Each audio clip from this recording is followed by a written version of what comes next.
Last weekend I went to the antique and vintage market sale and this is what I found. This week's video, I'm gonna do everything I can, including stripping paint, to bring this desk back to life. So stay tuned for today's furniture makeover.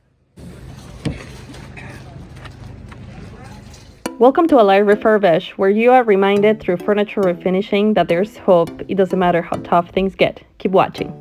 Here we have a pretty beat up mid-century modern style desk, but I'm a little confused. The wood trim that was used has lots of grooves, and then the rest of the body looks like it's shiplapped.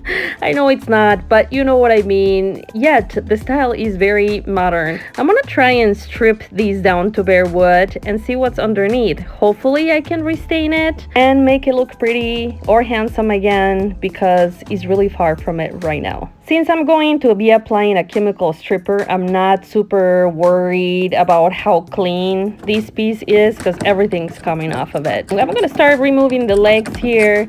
I'm just going to give it a quick wipe down from underneath because this dresser came with some spider webs that I just can't stand, so they gotta go.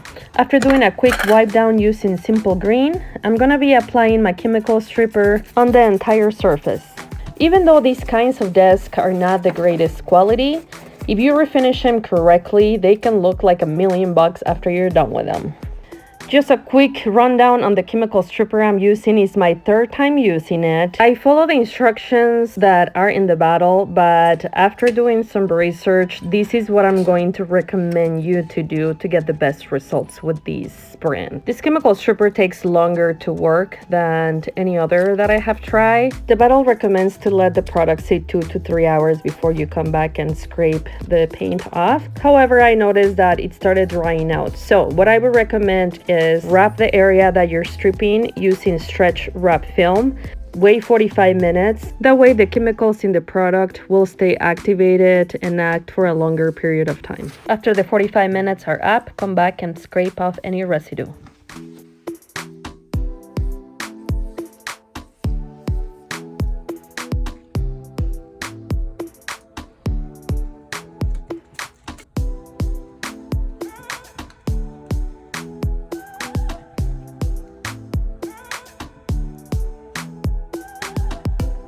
To clean the piece, I'm spraying the same brand cleaner as the chemical stripper, and I'm using steel wool, a scraper, and also a wire brush to remove the paint. Remember to wear gloves. I'm also using something to protect my eyes and wearing a face mask here.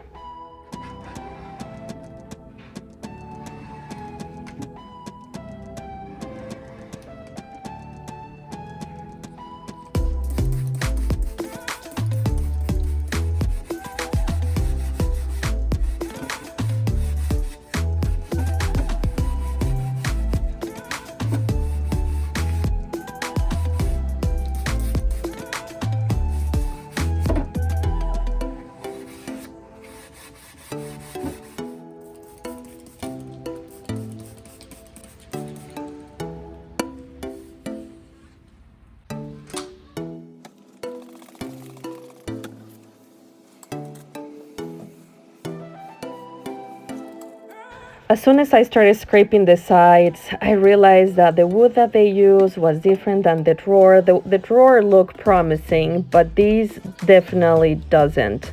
It has tons of texture. It's just, I'm still thrown off by the materials they use for this modern piece. My wheels started spinning. How can I refinish this in a way that is going to look updated, but still going to embrace the grooves and the trim and the sides? So I'm gonna give it a boho twist by adding some cane webbing and some framing to the front drawer. And yes, even though I spent all this time scraping the paint, unfortunately I'm gonna have to paint the piece. I was planning on replacing the top with something that was better quality, and it just turned out that the top started coming off when I was scraping the paint off around it. Either way, it was meant to come off. I've been watching some woodworkers use this fast curing wood adhesive that cures in 30 minutes. I highly recommend it for smaller areas since it's a little bit more pricey.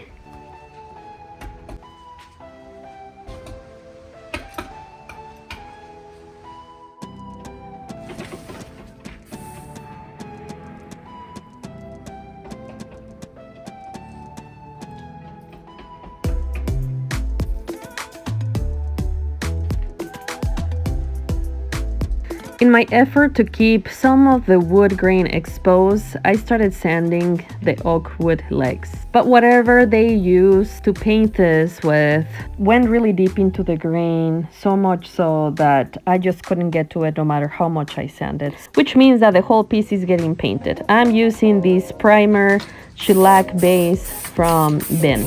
As always, remember to protect your lungs by wearing a respirator when spraying any kind of chemical.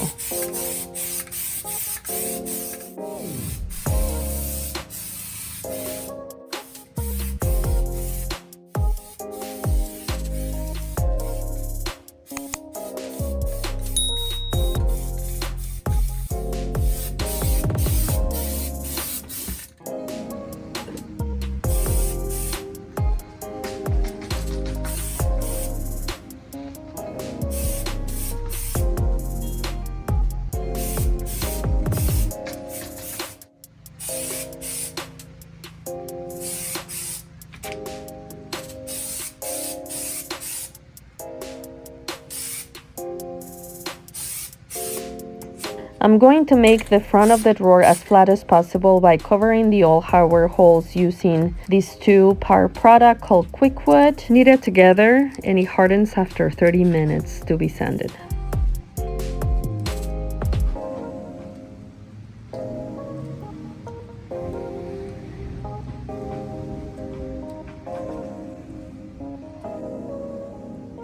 To cover the grooves, I'm using this plastic wood that comes with a dry time indicator. It applies pink, and once it's dry, it changes colors.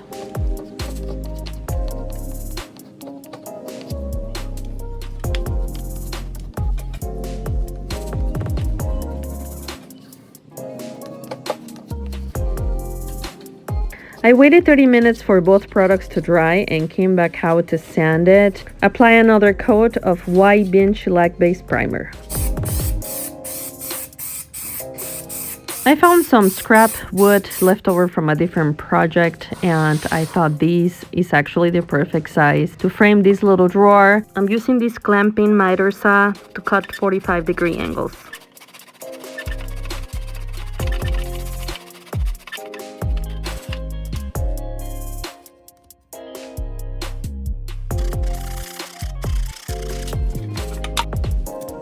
Here I'm using my electric ray 5-inch orbital sander from Surf Prep to make my edges smooth. I'm going to be spraying my paint today using my detail finish Nassau Flexio 3500 from Wagner.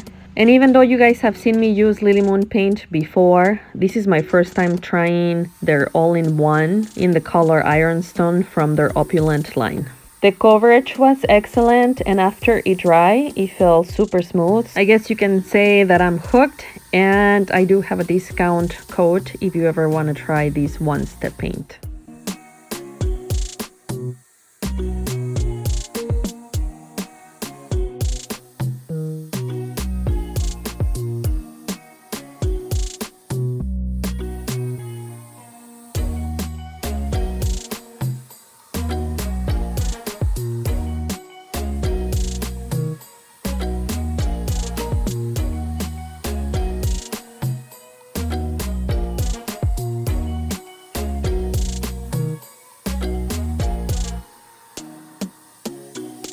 Getting there, but we still need a new top, and my husband has the day off, so he's helping me cut it. He's using the old one as a guide to cut the new one.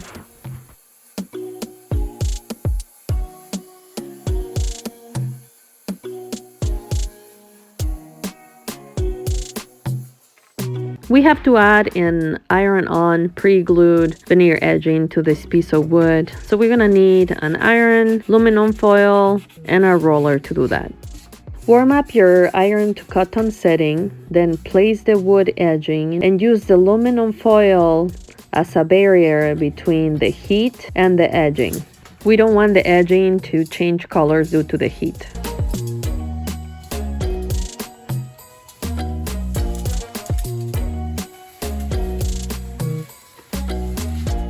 With a cutting knife, get rid of all the wood edging excess.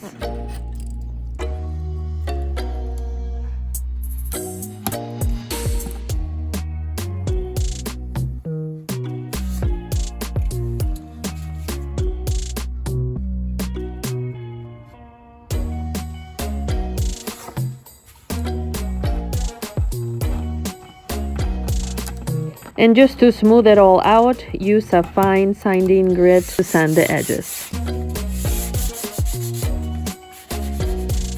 Remember those wood pieces that I cut to 45-degree angles? Here we're nailing them in and adding the cane webbing. I think it made a huge difference on this little drawer.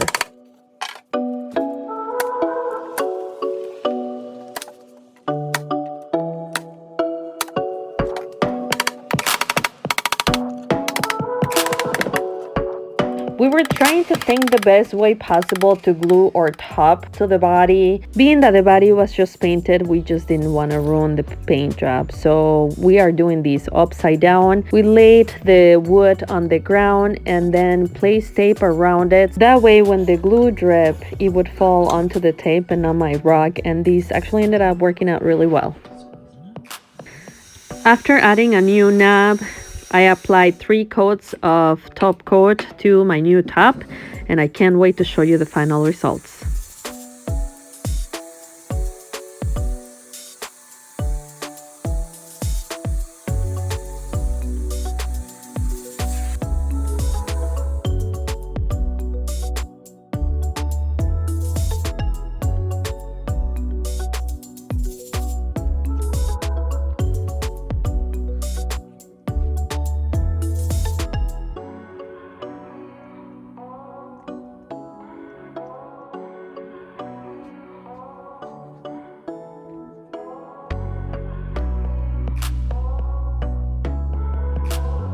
After all the work, I would call this a successful modern to boho style makeover. Let me know what you think in the comments about today's transformation. I hope that you guys like it, and I will see you guys next week for more furniture flipping.